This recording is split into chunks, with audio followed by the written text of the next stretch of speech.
بسم اللہ الرحمن الرحیم. اسٹوڈنٹس آف فرسٹ ایئر اے کیو خان، السلام علیکم. امید ہے آپ سب لوگ خیریت سے ہوں گے. جیسے کہ آپ لوگ جانتے ہیں، کل ہم نے احمد ندیم قاسمی کی شامل نصاب دوسری غزل کے پہلے دو اشعار کو پڑھا تھا، اور اگلے دو اشعار جو ہیں وہ اس کے باقی ہیں. تو آج ہم تیسرا شعر جو ہے وہ اس غزل کا دیکھیں گے، اور جس میں شاعر فرماتے ہیں کہ موت سے کس کو مفر ہے مگر انسانوں کو، پہلے جینے کا سلیقہ تو سکھایا جائے. مفر، فرار. موت سے کوئی بھاگ نہیں سکتا.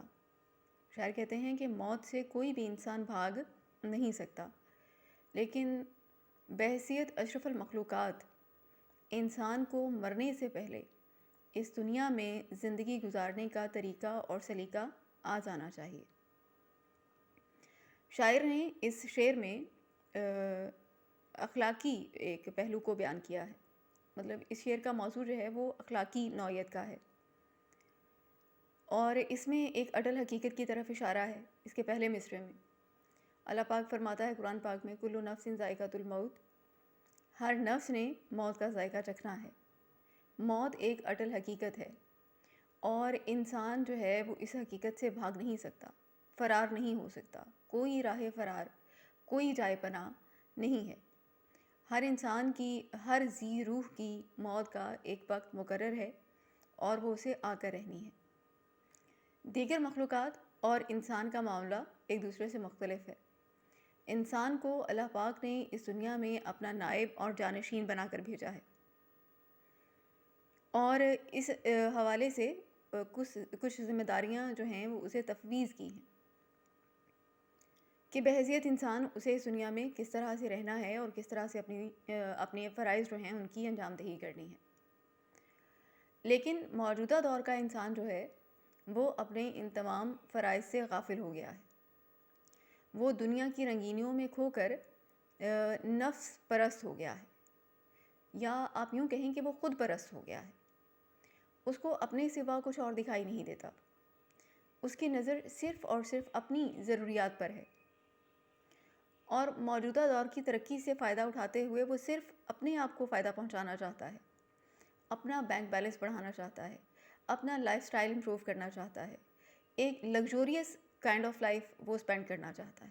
ٹھیک ہے؟ اور دیگر انسان جو اس کے ارد گرد ہیں وہ کس طرح کی زندگی بسر کر رہے ہیں، اسے کوئی سروکار نہیں ہے. انسان کے اخلاقی تنزل کا یہ جو عالم ہے آج کے دور میں زیادہ شدت اختیار کر گیا ہے، اور انسان جو ہے وہ ایک دوسرے کے معاملات سے بالکل لاپرواہ ہو گیا ہے، جبکہ ہمیشہ سے ایسا نہیں تھا.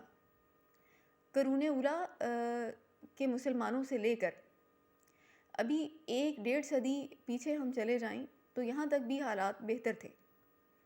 اور اس حوالے سے سید ضمیر جعفری نے اپنی ایک نظم میں بہت خوبصورت انداز میں موجودہ دور کے اور پچھلے زمانے کے انسانوں کے جو حالات ہیں ان کا موازنہ انہوں نے پیش کیا اپنے شعر میں.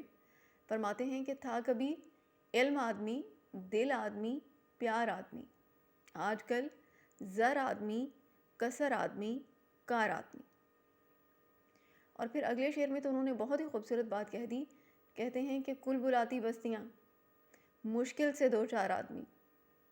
کتنا بسیار آدمی ہے، کتنا کامیاب آدمی ہے، کتنا بسیار آدمی. کل بلاتی بستیاں، مشکل سے 2-4 آدمی، کتنا کامیاب آدمی ہے، کتنا بسیار آدمی. تو کہنے کا مطلب یہ ہے کہ پہلے زمانے کا جو انسان تھا اس میں اخلاقیات موجود تھیں، اور اس کی شرافت کے پیمانے کچھ اور ہوا کرتے تھے، اس کے پیار اور محبت اور خلوص کے پیمانے کچھ اور ہوا کرتے تھے. آج کل یہ سارے پیمانے بدل دیے گئے ہیں، جس کے بارے میں اقبال نے کہا کہ زمانے کے انداز بدلے گئے، نیا دور ہے، ساز بدلے گئے. تو آج کا انسان جو ہے وہ انسانیت کے تقاضوں سے محروم ہو گیا ہے. اور اقبال نے اس حوالے سے اپنے ایک شعر میں کہا تھا کہ مطلب جس طرح سے انسان آج موجودہ ترقی سے فائدہ اٹھاتے ہوئے خود پرستی کا شکار ہو گیا ہے اور صرف اپنے ہی فائدے کی بات کرتا ہے، اور انسانیت سے اس نے ناطہ توڑ لیا ہے، مشینوں سے اس نے دل لگا لیا ہے۔ اور اس حوالے سے اقبال نے ایک بڑی خوبصورت بات اپنے شعر میں کہی تھی کہ ہے دل کے لیے موت مشینوں کی حکومت، احساس مروت کو کچل دیتے ہیں حالات۔ یہ شعر اقبال نے کوئی 1 صدی پہلے کہا تھا، لیکن آپ دیکھیں کہ آج کے دور کا انسان جو ہے وہ علامہ اقبال کے ان مصروں میں بیان کی گئی حقیقت پر کس طرح سے پورا اترتا ہے۔ ایک کمرے میں 4 لوگ موجود ہیں گھر کے، اور چاروں جو ہیں وہ علیحدہ ہیں، کسی کی کسی سے کوئی بات چیت نہیں ہے۔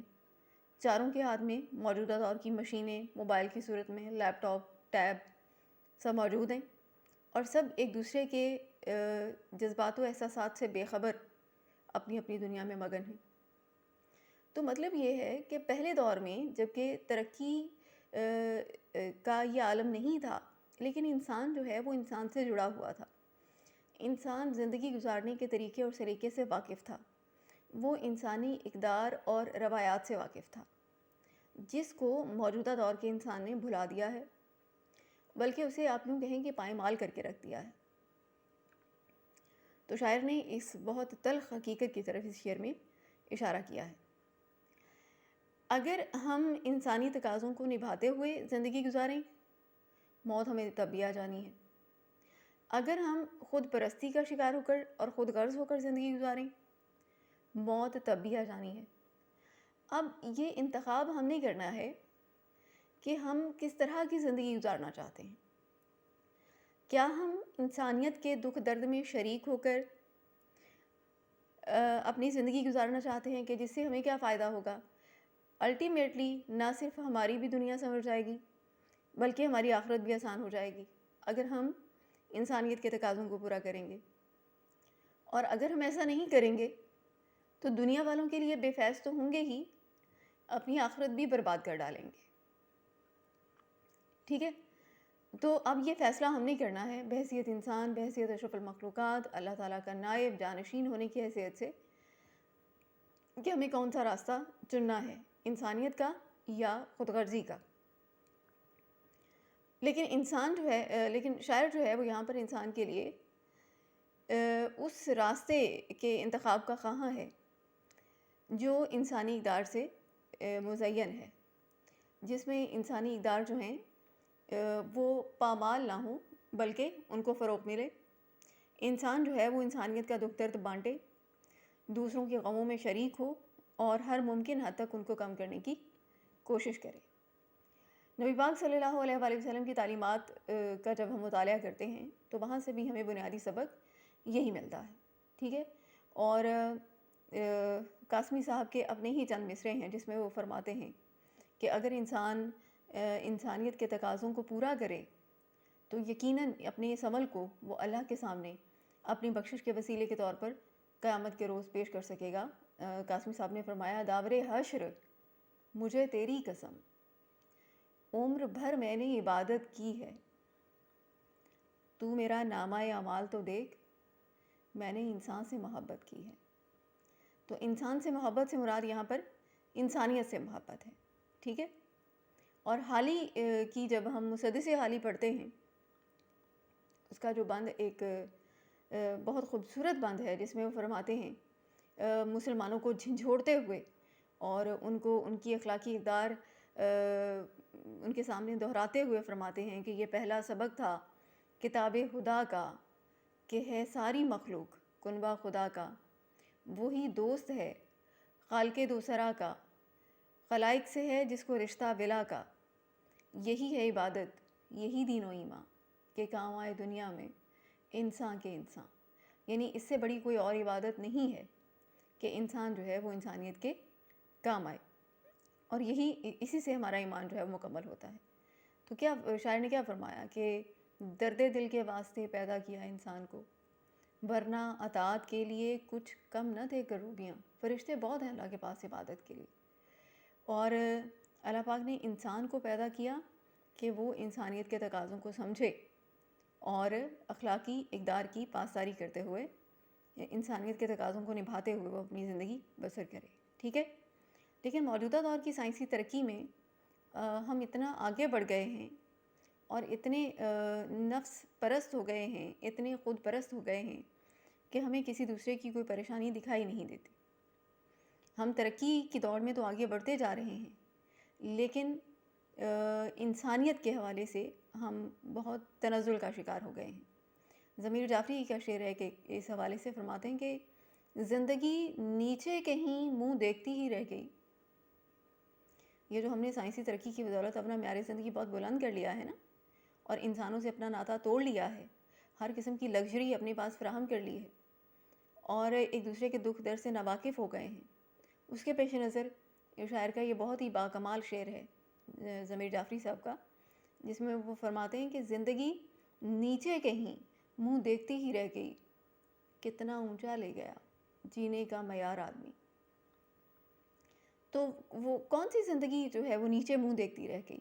حقیقی زندگی، انسانیت، جس میں انسان کا کام دوسروں کے کام آنا ہے، اور انسان نے اپنا یہ بنیادی فرض جو ہے اس کو ادا کرنا چھوڑ دیا ہے.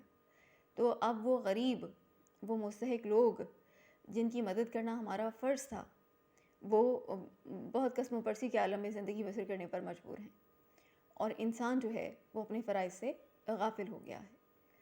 تو شاعر دراصل یہاں ہمیں ہمارے انہی فرائض کا احساس دلانے کی کوشش کر رہے ہیں، اور ہمیں اس طرف راغب کرنا چاہتے ہیں کہ ہمیں مرنے سے پہلے، موت تو آنی ہی ہے، مرنے سے پہلے اپنے ان فرائض کی پہچان حاصل کر لینی چاہیے، اور ان کی ادائیگی کے لیے ہر ممکن کوشش کرنی چاہیے.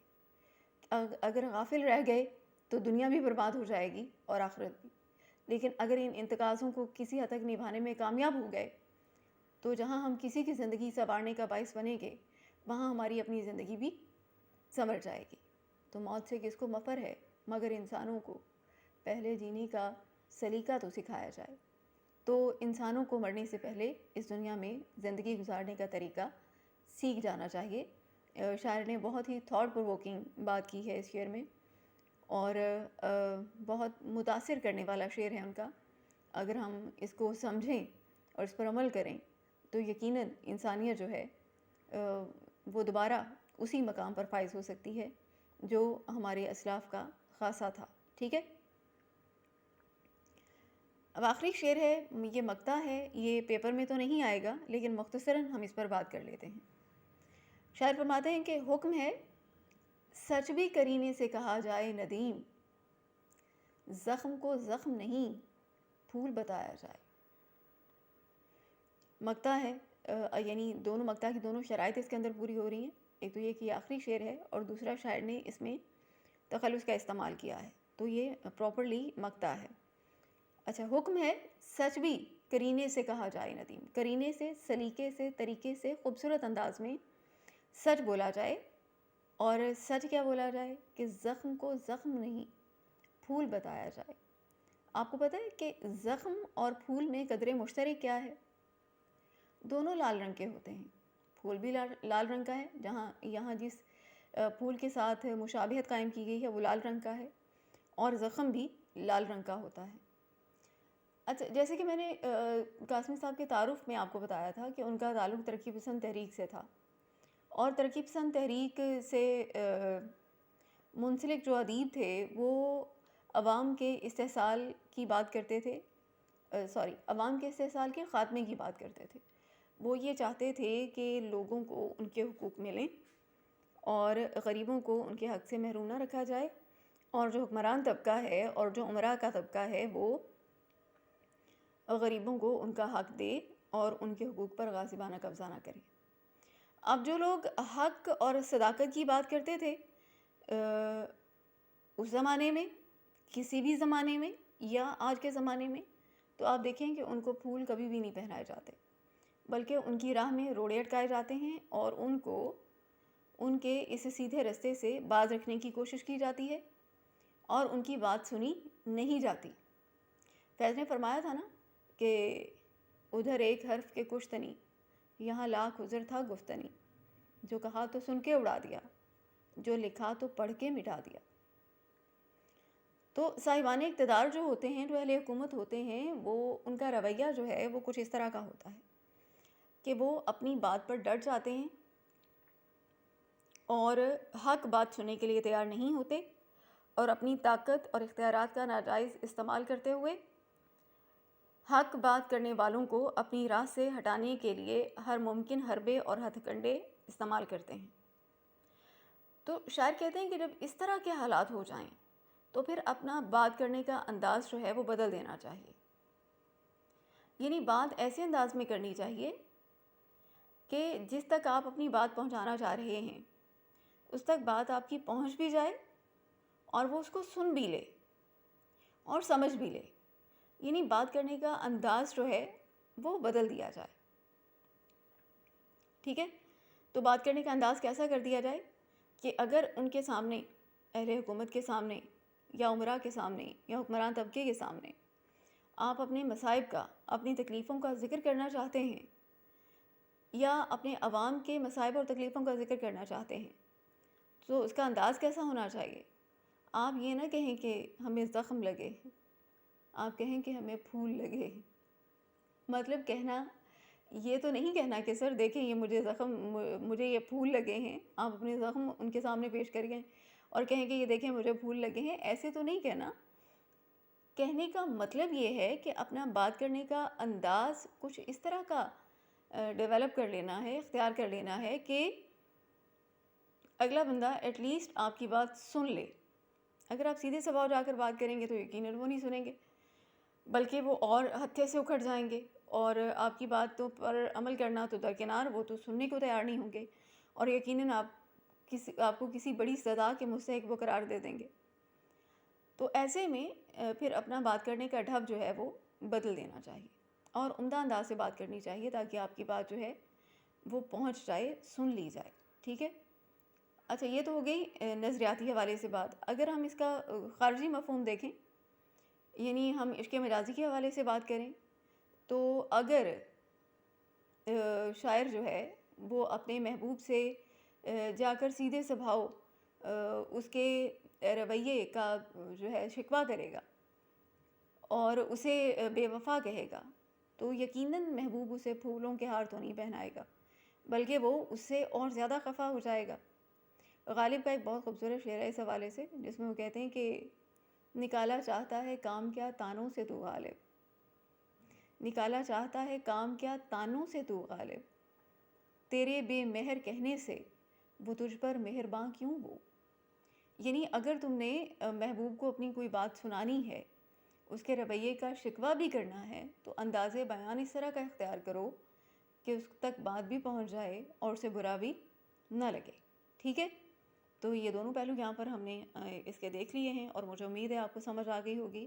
اور جو زیادہ خوشی کی بات ہے آج وہ یہ ہے کہ آج آپ کا سلیبس پورا ہو گیا ہے، اور اب سلیبس کی تیاری کے حوالے سے جب تک چھٹیاں ہیں اگلا لائے عمل کیا ہوگا وہ انشاءاللہ 1-2 دن میں آپ کے ساتھ گروپ میں شیئر کر دوں گی، اور آپ نے پھر اسی طرح سے اس پورے سلیبس کو تیار کرنا ہے بیٹے جب تک آپ لوگ گھروں پر ہیں، اور جس طرح سے ٹیسٹ آپ تک پہنچتے جائیں گے آپ نے وہ ٹیسٹ بھی تیار کرتے جانا ہے اور دیتے جانا ہے۔ ٹھیک ہے، تو دوبارہ کالج آنے تک اللہ خیر کرے، اپنا خیال رکھیں، دعاؤں میں یاد رکھیں اور پڑھائی کا سلسلہ جو ہے اسے جاری رکھیں۔ ٹل دین، اللہ حافظ۔